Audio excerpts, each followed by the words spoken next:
اللہ کے بندے، رحمان کے بندے۔ مضاف الیہ کا ترجمہ پہلے ہوتا ہے، رحمان کے بندے۔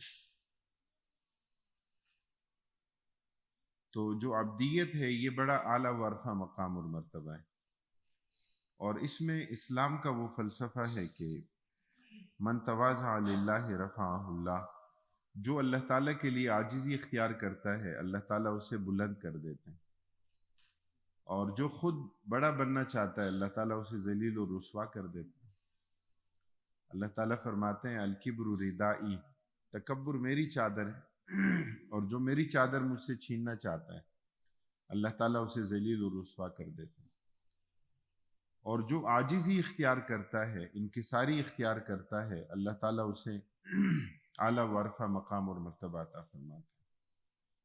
اور یہی فرق ہے اسلام کے تصور عبد میں اور مغرب کے ہیومنزم کے فلسفے میں، کہ مغرب میں ہیومنزم کا فلسفہ کیا ہے کہ انسان اپنی ذات میں خود خدا ہے، انسان اپنی ذات میں خود اختیار رکھتا ہے، جس طرح چاہے من چاہی زندگی اختیار کرے۔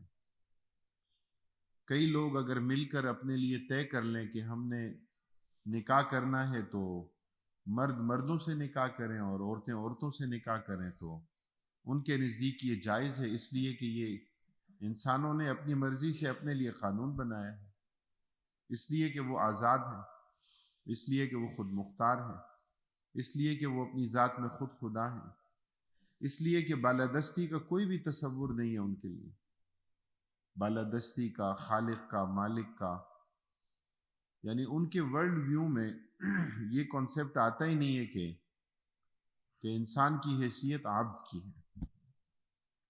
اور یہیں سے اسلام کی تمام تر تعلیمات کو سمجھنا آسان ہو جاتا ہے کہ جب انسان کی حیثیت متعین ہو جائے، کہ انسان اس دنیا میں اپنی مرضی سے، اپنی چاہت سے نہیں آیا، اور نہ ہی اس دنیا میں اپنی مرضی اور اپنی چاہت کے مطابق، اپنی مشیت کے مطابق زندگی گزار سکتا ہے۔ اس کی سانسیں بھی گنی چنی ہیں، اس کا کھانا پینا بھی اللہ کی تقدیر میں معلوم ہے، اس کا رزق بھی اللہ تعالیٰ کی تقدیر میں معلوم ہے، یہ دن کہاں گزارے گا، یہ رات کہاں بسر کرے گا، اس کی استعداد اور صلاحیت کیا ہوگی، اس کی زندگی کی تمام تر جزیات اللہ رب العالمین نے طے کر رکھی، اور یہ اللہ تعالیٰ کا علم ہے، یہ تقدیر کا مبحث ہے۔ انسان کا علم غلطی کر جاتا ہے، اللہ کے علم میں غلطی کا امکان نہیں۔ اللہ تعالیٰ کا علم حواس کا محتاج نہیں ہے، اللہ تعالیٰ کا علم ہماری عقل کا محتاج نہیں ہے، اس لیے اللہ تعالیٰ کے علم میں کوئی غلطی نہیں ہو سکتی۔ تو مقام عبدیت قرآن کریم میں نبی اکرم صلی اللہ علیہ وسلم کا جہاں اعلیٰ و عرفہ مقام اور مرتبہ ذکر کیا گیا، وہاں آپ کے لیے عبدیت کی اصطلاح کو استعمال کیا گیا۔ سبحان الذی اسری بعبدہ لیلا من المسجد الحرام الی المسجد الاقصی، پاک ہے وہ ذات کہ جو اپنے بندے کو لے گئی رات کے وقت۔ اللہ تعالیٰ کی ذات کہاں؟ مسجد حرام سے مسجد اقصی کی طرف، اور پھر اس کے بعد آسمانوں کی طرف۔ اب دیکھیے یہ معراج کا موقع ہے، یہ اعلیٰ و عرفہ مقام اور مرتبے کا تذکرہ ہے، یہ ایک ایسے رفیع مقام کا تذکرہ ہے کہ جہاں جبریل کی پرواز بھی جہاں تک نہیں ہو سکتی، اتنا بلند مقام، اتنا اعلیٰ مقام کہ جہاں تک مقرب ترین فرشتے کی رسائی نہیں ہو سکتی، اور میرے نبی صلی اللہ علیہ وسلم وہاں جا رہے ہیں۔ اس سے بڑھ کر رفعت کا مقام اور کیا ہوگا؟ اور اتنے بڑے مقام کا تذکرہ کرتے ہوئے بھی اللہ رب العالمین اپنے نبی صلی اللہ علیہ وسلم کے لیے تذکرہ فرما رہے ہیں، تو آپ کی دیگر صفات یہاں پر بیان نہیں ہو رہی۔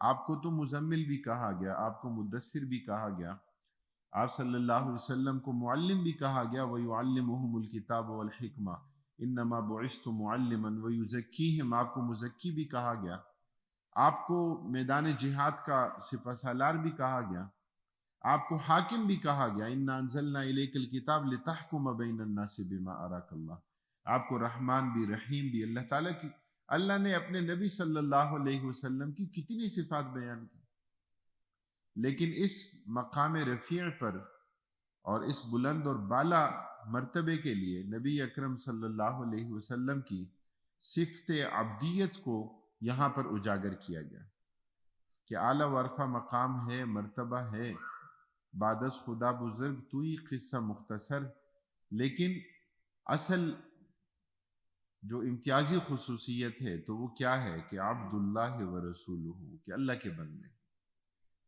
کہ یہاں تو خاتم النبیین بھی سید المرسلین بھی اللہ کا بندہ ہے، عبدیت ہے، اور یہیں سے اسلام کا تصور واضح ہوتا ہے کہ جب ہم عبد ہیں، آزاد نہیں ہیں، حر نہیں ہیں، اللہ کے بندے ہیں، اللہ کے غلام ہیں، اللہ کے حکم کے پابند ہیں، اللہ تعالیٰ کے حکم کے مطابق اپنی زندگی کو بنانے اور سنوارنے کی ہماری ذمہ داری ہے۔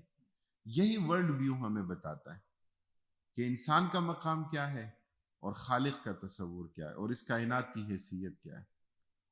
جن لوگوں کی عقل سلیم تھی اور فطرت صحیحہ تھی تو وحی کے بغیر بھی انہوں نے آخرت کے تصور کو پا لیا تھا، وحی کے بغیر بھی۔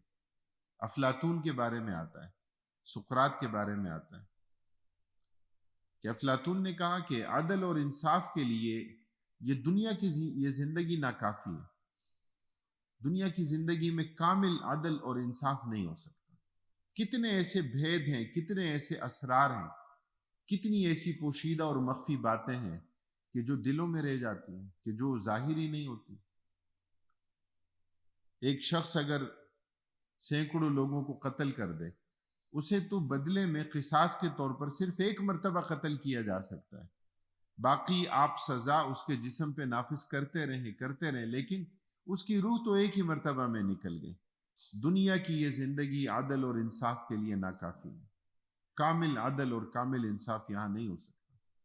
اس کے لیے ایک اور عالم کی ضرورت ہے، اس کے لیے ایک اور نظام کی ضرورت، عقل سلیم کی بنیاد پر اور فطرت صحیحہ کی بنیاد پر ان لوگوں نے یہاں تک رسائی کی۔ تو میں نے ذکر کیا کہ ہم اگر عبدیت کے مقام کو سمجھ جائیں تو یہی جو ہے وہ ہماری نجات کے لیے کافی ہو سکتا ہے۔ پھر یہاں اللہ تعالیٰ کی صفات میں سے، اللہ تعالیٰ کے ناموں میں سے لفظ رحمان منتخب کیا گیا۔ رحمان لفظ اللہ اسم ذات ہے، اسم جل جلالہ کا، الہ یألہ سے ہو یا الہ یألہ سے ہو، روٹ ورڈ جو بھی ہو، معنی اور مفہوم میں تھوڑی بہت تبدیلی آتی ہے، لیکن یہاں پر اللہ تعالیٰ کی صفت بیان کی گئی کیا؟ الرحمن۔ مشرکین کہا کرتے تھے کہ ومر رحمان، کہتے تھے کہ رحمان کون ہے؟ رحمان کے ماننے سے انکاری تھی۔ دیگر صفات اپنے طور پر ذکر کرتے، ایک موہوم تصور تو تھا، مشرکین کے ہاں بھی موہوم تصور اللہ تعالیٰ کا، خالق کائنات کا، بدیع السماوات والارض کا موجود تھا، اس لیے کہ یہ فطری تعلیم ہے، یہ نیچرل ہے، اللہ تعالیٰ نے سب کی فطرت کے اندر اسے گوند رکھا ہے۔ یہ عہد الست بربکم کا پیغام ہے۔ جو اپنے آپ کو دہری کہتے ہیں وہ بھی خالق کا تصور ضرور رکھتے ہیں۔ حضرت عمر رضی اللہ تعالیٰ عنہ فرمایا کرتے تھے نا، جاہلیت کے حوالے سے ہنستے تھے کہ جاہلیت میں ہم کیا کرتے تھے، کہا کہ ہم جب سفر پہ جاتے تو جو کھجوریں زاد راہ کے طور پر اپنے ساتھ لے جاتے تو ان سے یہ ایک مجسمہ سا بنا لیتے کہ یہ معبود ہے، تو کبھی اس کی پوجا پرستش بھی کرتے، اور جب ضرورت پڑتی تو کبھی اس کا ہاتھ، کبھی اس کا پاؤں، کبھی اس کا سر، کبھی اس کا پورا دھڑ وہ ہم کھا جاتے ہیں۔ تو اس سے کیا چیز معلوم ہوتی ہے؟ اس سے معلوم یہ بات ہوتی ہے کہ یہ فطری تعلیم ہے۔ کسی کی فطرت مسخ ہو گئی تو اس نے سورج کو اپنا معبود سمجھ لیا، دنیا شرک کا معبود اعظم سورج۔ کسی نے کواکب میں، ستاروں میں اس نے سمجھا کہ ان کی بڑی تاثیر ہے۔ کسی نے جو ہے وہ اپنے فطری مظاہر کو دیوی اور دیوتاؤں کی صورت اختیار کر لیا کہ یہ انتقام کی دیوی ہے اور یہ محبت کی دیوی ہے اور یہ دیوتا ہے۔ تو اسی طرح لوگوں نے بت بنا لیے الگ الگ ضروریات کے لیے، اولاد دینے کے لیے الگ بت۔ توحید کے مرکز میں بت رکھے گئے، جہاں توحید ہونی چاہیے وہ شرک کا اڈا بن گیا۔ خانہ کعبہ کے اندر ہبل بت کو لا کر رکھا۔ تو کیا کہا کرتے تھے مشرکین کہ وہ مر رحمان کے رحمان کون ہے؟ رحمان کے ماننے سے انکاری ہیں، اللہ تعالیٰ کی اس صفت کو، اللہ تعالیٰ کے اس نام کو نہیں مانتے، اسے تسلیم نہیں کرتے۔ یہاں اللہ رب العالمین اس کو بیان فرما رہے ہیں کہ یہ بنیادی فرق ہے، بنیادی فرق ہے کہ اہل ایمان دو طرح کے کردار یہاں پیش کیے جا رہے ہیں۔ سید ابو العالی مودودی رحمہ اللہ نے اپنی تفسیر میں تفہیم القرآن میں اس کو بیان کیا کہ دو طرح کے کردار، دو طرح کے افراد، ان کی سیرت اور اس کا پورا نقشہ یہاں پر بیان کیا جا رہا ہے۔ ایک وہ ہیں کہ جن کی نسبت رحمان کی طرف، اور وہ کیا ہے؟ وہ آزاد نہیں ہیں، وہ عبد ہیں، عباد ہیں، وہ اللہ کے بندے ہیں، وہ اللہ کے غلام ہیں، وہ اللہ کے احکام کے مطابق اپنی زندگی بنائیں گے اور سنواریں گے۔ ان کے لیے ایسی آزادی نہیں ہے کہ وہ من چاہی زندگی اختیار کریں۔ اللہ تعالیٰ نے تکوینی امور کا بہت بڑا حصہ اللہ تعالیٰ نے اپنے قبضے قدرت میں رکھا ہے، اور تشریعی امور کا چھوٹا سا دائرہ اللہ تعالیٰ نے مجھے اور آپ کو دیا ہے۔ سید مودودی رحمہ اللہ نے اپنی تحریروں میں آسان انداز میں اس کو بیان کیا۔ سورج کا وقت پہ نکلنا، ستاروں کا اپنے وقت پہ ظاہر ہونا، دن اور رات کا نظام، اس زمین سے نباتات کے اگنے کا، بادلوں کے برسنے کا، بادلوں کے بننے کا، جتنا بھی نظام ہے، جو آیات آفاقی ہیں، جو آیات انفسی ہیں، ہمارے اپنے وجود میں، اپنے جسم میں یا اس کائنات میں پھیلی ہوئی اللہ تعالیٰ کی قدرت کی نشانیاں ہیں۔ ظاہر ہے کہ یہ سب کیا ہے؟ یہ تکوینی ہے۔ اللہ تعالیٰ نے ہمیں دیکھنے کے لیے آنکھیں دی۔ کیا کوئی یہ کہہ سکتا ہے کہ میں تو آنکھوں سے نہیں دیکھوں گا، میں تو ناک سے دیکھوں گا؟ کوئی یہ کہہ سکتا ہے کہ میں تو جو ہے وہ سونگنے کا کام کانوں سے لوں گا؟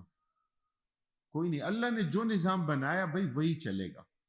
کوئی یہ کہے کہ میں دل کی دھڑکن کو روک دوں اور زندہ رہوں، کبھی نہیں ہوگا۔ اللہ تعالیٰ نے جو نظام انہضام بنایا وہی ہے۔ اللہ تعالیٰ نے بلڈ سرکولیشن کو جو نظام بنایا وہی ہے۔ اللہ تعالیٰ نے جو انٹرنل آرگنز دیے ہمیں، جو استعداد اور صلاحیت، وہی ہے۔ کوئی یہ کہے کہ میں آکسیجن جو ہے میں اس سے بے نیاز ہونا چاہتا ہوں، کوئی اور گیس لینا چاہتا ہوں، کیا خیال ہے؟ ہو سکتا ہے؟ یہ کبھی نہیں ہوگا۔ یہ تکوینی نظام ہے میرے رب کا کہ جو اس نے قائم کیا اس کے مطابق سب نے چلنا ہے۔ اللہ نے چلنے کے لیے پاؤں دیے، کوئی کہے میں سر کے بل چلوں۔ ویسے کوئی اگر زیادہ کسبی طور پہ اور زیادہ جو ہے وہ مہارت حاصل کر کے کر لے تو یہ الگ بات ہے کبھی کبھار، لیکن مستقلاً اللہ تعالیٰ نے چلنے کے لیے کیا دیے؟ پاؤں دیے۔ تو تشریعی امور کا ایک چھوٹا سا دائرہ ہے کہ جو اللہ تعالیٰ نے ہمیں دیا ہے، اور ہمیں کہا ہے کہ بھئی اس کے مطابق آنکھیں دیکھنے کا کام آنکھوں سے ہی لینا ہے، لیکن کیا دیکھنا ہے اور کیا نہیں دیکھنا یہ اللہ نے بتا دیا۔ دل اور دماغ میں تمہارے خیالات آتے ہیں، احساسات پروان چڑھتے ہیں، وسوسے بھی آتے ہیں، کیا سوچنا ہے کیا نہیں سوچنا، کن چیزوں کے بارے میں اپنی سوچ اور فکر کو آگے بڑھانا ہے اور کن چیزوں کے بارے میں اپنی سوچ اور فکر کو روک دینا ہے۔ اللہ تعالیٰ نے اس چیز کا حکم دیا۔ من ہم بحسنۃ فلم یعملها کتبها اللہ عنده حسنۃ کاملہ۔ نیکی کا ارادہ کرے، نیکی نہ بھی کرے، اللہ تعالیٰ ارادے پر بھی اس کے نام اعمال میں ایک نیکی لکھ دیتے ہیں، اور جو کر لے اللہ تعالیٰ 10 گنا بڑھا چڑھا کر لکھتے ہیں، 70 گنا تک، 100 گنا تک، 700 گنا تک اللہ تعالیٰ اس کو لے جاتے ہیں۔ تو رب تو وہ ہے، پالنہار تو وہ ہے، خالق تو وہ ہے کہ جو ہماری نیتوں سے بھی آگاہ اور واقف ہے۔ نیتوں کا، ہمارے دلوں کے بھید اور ہمارے دلوں کے سارے اسرار اللہ رب العالمین اس کے بارے میں کامل علم رکھتے ہیں، اللہ تعالیٰ جانتے ہیں۔ الا یعلم من خلق، بھلا خالق اپنی مخلوق کے بارے میں نہیں جانتا؟ جی، موجد اپنی ایجاد کے بارے میں جانتا ہے، تو خالق اپنی مخلوق کے بارے میں نہیں جانتا؟ کیوں نہیں جانتا؟ وعباد الرحمن۔ تو دو طرح کے کردار، ایک وہ ہیں کہ جن کی نسبت رحمان کی طرف ہے، اور کچھ وہ ہیں کہ جن کی نسبت رحمان کی طرف نہیں ہے، کہ جو اپنی نفسانی خواہشات کے راستے پہ چلتے ہیں، کہ جو شیطان کے راستے پر چلتے ہیں۔ اب یہاں اللہ رب العالمین نے بعض صفات اللہ تعالیٰ نے بیان فرمائی، 10 صفات اللہ تعالیٰ نے بیان فرمائی۔ سب سے پہلی صفت اللہ تعالیٰ بیان فرماتے ہیں الذین یمشون علی الارض ہونا واذا خاطبهم الجاہلون قالوا سلاما، زمین پر چلتے ہیں تو عاجزی کے ساتھ اور انکساری کے ساتھ۔ تکبر کی چال اللہ تعالیٰ کو بہت ناپسند ہے۔ تکبر، گھمنڈ، اترانا، تکبر کی کئی صورتیں ہیں۔ چال سے تو شخصیت کا پتہ چلتا ہے، کسی فرد کی نشست برخاست سے اس کی شخصیت کا اندازہ ہوتا ہے کہ اس کے پس پردہ کس طرح کی شخصیت ہے، اندازہ ہوتا ہے۔ ورنہ تکبر کی تو کئی صورتیں، آپ کو پتہ ہے گھمنڈ اور اترانا جو ہے کبھی کبھی عبادت کی بنیاد پر بھی ہوتا ہے۔ شیطان نیکوکاروں کو اور متدین لوگوں کو شیطان جب گمراہ کرتا ہے تو انہیں براہ راست بڑے گناہوں میں مبتلا نہیں کر سکتا۔ تو جو متدین لوگ ہیں، جو دین سے وابستہ ہیں، شیطان انہیں گمراہ کرتا ہے دین کے لبادے میں۔ کس طرح کہ وہ اپنی نیکی پر اترانے لگتے ہیں، وہ اپنی نیکی پر گھمنڈ کرنے لگتے ہیں، تکبر کرنے لگتے، متکبرین ہوتے ہیں اپنی نیکیوں کے حوالے سے، خود کو پارسا سمجھتے ہیں، باقی سب کو جہنمی سمجھتے ہیں کہ ہم تو بڑے نیکوکار ہیں، صالحین ہیں۔ اور اس فکر پر اور اس تصور پر اللہ تعالیٰ نے، یہ یہودیوں کے ہاں یہ تصور اور یہ فکر جب آئی، اللہ تعالیٰ نے قرآن کریم میں ان پر رد کیا کہ جو کہتے تھے کہ نحن ابناء اللہ و احباؤ، کہ ہم تو اللہ کے بیٹے ہیں اور ہم تو لاڈلے ہیں، لاڈلوں کا خیال رکھا جاتا ہے۔ تو ہمارے معاشرے میں بھی نیکی کے راستے پر گامزن ہونے والے شیطان ان کے لیے ایسے دام بچھاتا ہے کہ وہ اپنی نیکی پر اتراتے ہیں، گھمنڈ کرتے ہیں، تکبر کرتے ہیں، اور اوروں کو وہ جہنمی سمجھتے ہیں، اوروں کو فساق اور فجار سمجھتے ہیں۔ علمی غرور ہوتا ہے، علمی طور پر تکبر ہوتا ہے کہ جس میں علماء کو مبتلا کر دیا جاتا ہے۔ اللہ رب العالمین عاجزی کے نتیجے میں اللہ تعالیٰ بلند، بالا، اعلیٰ، عرفہ مقام اور مرتبہ اللہ تعالیٰ عطا فرماتے ہیں عاجزی کے نتیجے میں۔ یہ بڑا ایک عجیب قسم کا نظام ہے کہ اللہ رب العالمین عاجزی اور انکساری کرنے والوں کو اعلیٰ و عرفہ مقام اور مرتبہ عطا فرماتے ہیں۔ اہل مغرب اس چیز کو نہیں سمجھتے۔ فریڈرک ولیم نیٹشے، مغرب کا تصور ہے، مغرب کا معلم اخلاق، وہ یہ کہتا ہے کہ یہ جو عاجزی ہے، انکساری ہے، تواضع ہے، تو کہا کہ یہ تو سلیوز مورالٹی، کہ یہ تو غلامانہ اخلاقیات کی بات ہے، کہ جس کے پاس کچھ بھی نہیں تو وہ عاجزی نہیں کرے گا تو اور کیا کرے گا؟ جس کے پاس کچھ بھی نہیں، کہ جس کے پاس قیادت اور سیادت نہیں، کہ جو معاشرے کی قیادت اور سیادت نہیں کر رہا تو وہ تو عاجزی ہی اختیار کرے گا۔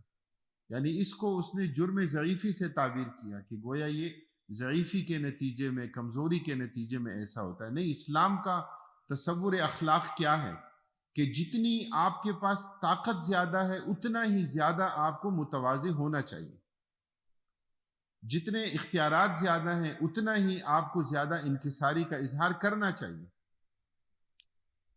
اس لیے کہ جب کچھ بھی نہیں ہے پھر تو عاجزی ہے، لیکن جب بہت کچھ ہو تو تب بھی عاجزی کا اظہار مطلوب ہے۔ یہ بھی اللہ رب العالمین یمشون علی الارض ہونا واذا خاطبهم الجاہلون قالوا سلاما، اور جب جاہل ان کے منہ لگے، سید مودودی رحمہ اللہ فرماتے ہیں، اور جاہل ان کے منہ آئیں تو کہہ دیتے ہیں کہ تم کو سلام، الجھتے نہیں ہیں بے جا فضول لایانی چیزوں میں، جہالت کی باتوں میں کہ جس کا کوئی فائدہ نہ ہو، تو اس سے اپنا دامن بچا کے بڑی نفاست کے ساتھ، بڑے وقار کے ساتھ اور بڑی متانت کے ساتھ وہاں سے نکل جاتے ہیں۔ بے جا فضول طرح کی چیزوں میں، کانٹوں میں اپنا دامن نہیں الجھاتے۔ ایک باوقار طریقہ کہ جو اللہ رب العالمین نے یہاں عباد الرحمن کا بیان کیا وہ یہ ہے۔ اب اس کے بعد اللہ رب العالمین فرماتے ہیں والذین یبیتون لربہم سجدا وقیاما۔ اب پہلے جو صفات بیان کی گئیں یہ تو ان کا تذکرہ ہے کہ دن میں ان کی یہ کیفیت ہے، ان کا طرز عمل دن میں یہ ہے۔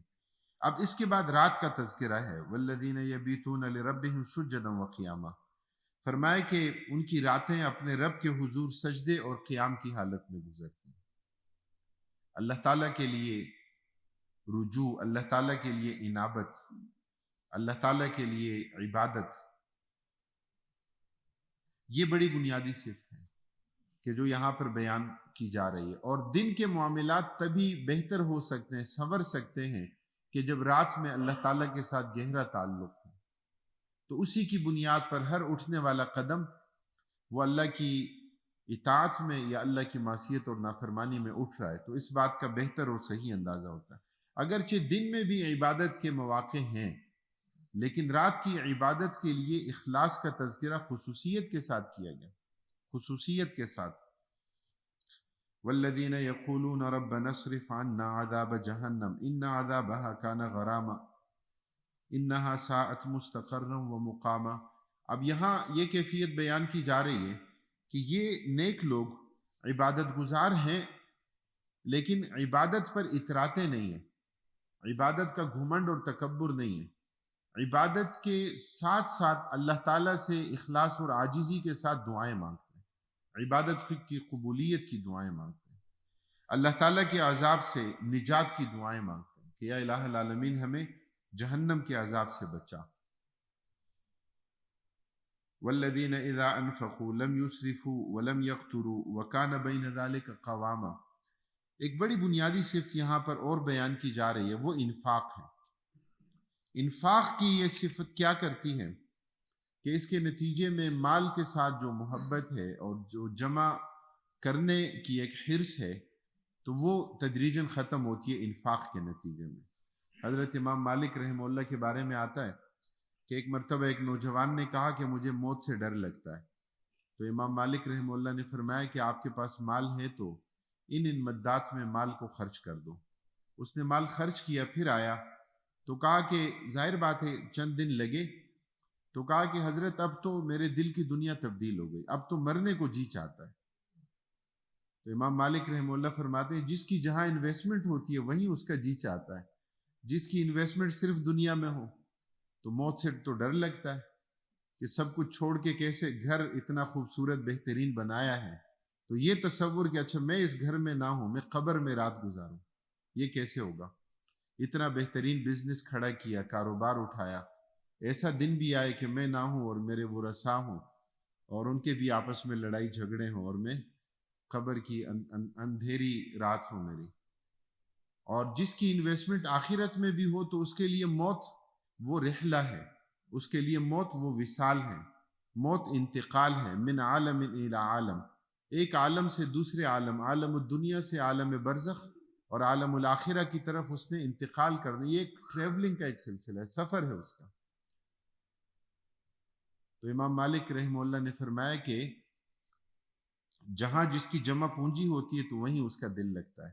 تو انفاق میں یہ ضروری نہیں ہے کہ بہت زیادہ مال اور دولت ہو تو تب انفاق کیا جائے، یہ ضروری نہیں ہے کہ صرف امیر العظیم صاحب انفاق کریں۔ انفاق جسے جتنا میسر ہے، جس کے پاس جتنا ہے، جس کی جتنی استطاعت ہے۔ احادیث مبارکہ میں اللہ کے رسول صلی اللہ علیہ وسلم کی حیات طیبہ، حضرات صحابہ کرام رضوان اللہ علیہ مجمعین کے واقعات موجود ہیں۔ چند کھجوروں کا تذکرہ نبی اکرم صلی اللہ علیہ وسلم نے کیا، والذین لا يدعون مع اللہ الہا آخر ولا يقتلون النفس التي حرم اللہ الا بالحق ولا يزنون۔ اللہ کے ساتھ کسی اور کو معبود نہیں بناتے، کسی اور کو نہیں پکارتے۔ اللہ اکبر کا عقیدہ، اللہ سب سے بڑا ہے، اللہ معبود برحق ہے، باقی سب کے سب معبودان باطلہ ہیں۔ اگر تصور یہ ہو کہ اللہ بھی معبود برحق ہے لیکن ساتھ کچھ اور بھی چھوٹے چھوٹے معبودان موجود ہیں، تو یہ غلط تصور، یہ توحید کی نفی ہے، یہ عباد الرحمن کی صفات میں سے نہیں ہے۔ ناحق کسی کو قتل نہیں کرتے، تو قتل برحق کیا ہے؟ جہاد اور قتال ہے، جہاد اور قتال کی صورت میں یا قصاص کی صورت میں۔ ریاست کا کام ہے، فرد کا کام نہیں ہے، انڈیویجولی کسی فرد کے کرنے کا نہیں، بلکہ ریاست کا کام۔ ولا یزنون، فرمایا زنا نہیں کرتے۔ عباد الرحمن، نسبت رحمان کی طرف، اور پھر زنا بھی کرے یہ کیسے ہو سکتا ہے؟ لیکن دیکھیے اس کی جو قسمیں نبی اکرم صلی اللہ علیہ وسلم نے بیان فرمائی، اس وقت بڑا پرفتن دور ہے، موبائل کی صورت میں یہ موبائل فحاشی اور عریانی کا آلہ بھی ہے۔ پہلے لوگ سینما جاتے تھے تو جو متدین لوگ ہیں، جو خاص وضع قطع رکھتے ہیں کہ جن کی کوئی ٹوپی ہے، کوئی پگڑی ہے، کوئی داڑھی ہے، تو ظاہر ہے کہ وہ اس چیز سے تو بچتے ہوں گے کہ کیسے سینما جائیں۔ تو اب وہ ساری چیزیں کیا ہیں؟ جیب میں موجود ہیں، وہ کمپیوٹر میں موجود ہیں۔ تو اجتناب کا حکم، ولا یزنون، آنکھوں کا زنا، اس سے اجتناب، کانوں کا زنا، اس سے اجتناب، سوچ اور فکر کو پاکیزہ رکھنا۔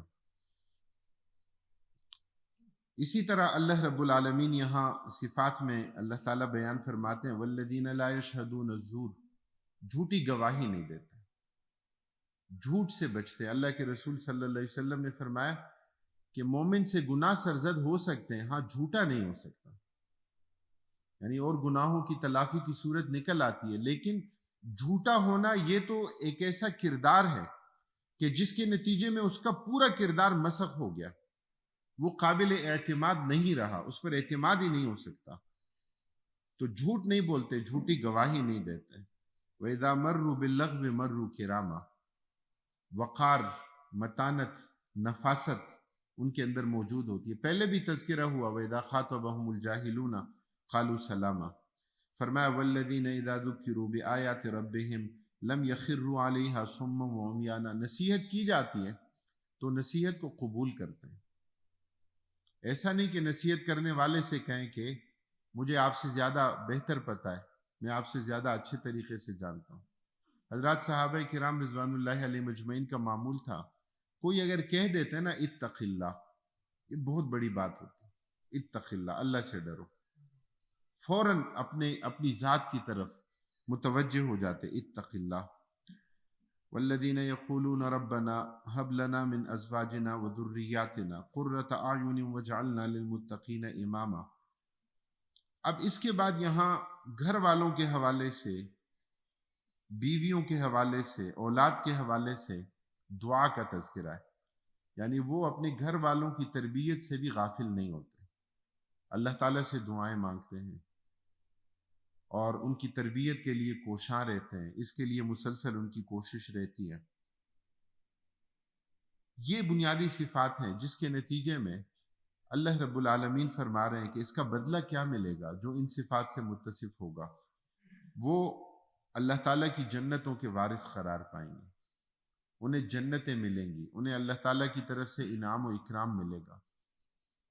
اللہ رب العالمین ہمیں قرآن کریم میں بیان کردہ ان صفات کو سمجھنے اور اس کے مطابق اپنی زندگی کو بنانے اور سنوارنے کی توفیق نصیب فرمائے۔ وآخر دعوانا ان الحمد للہ رب العالمین۔ جزاک اللہ۔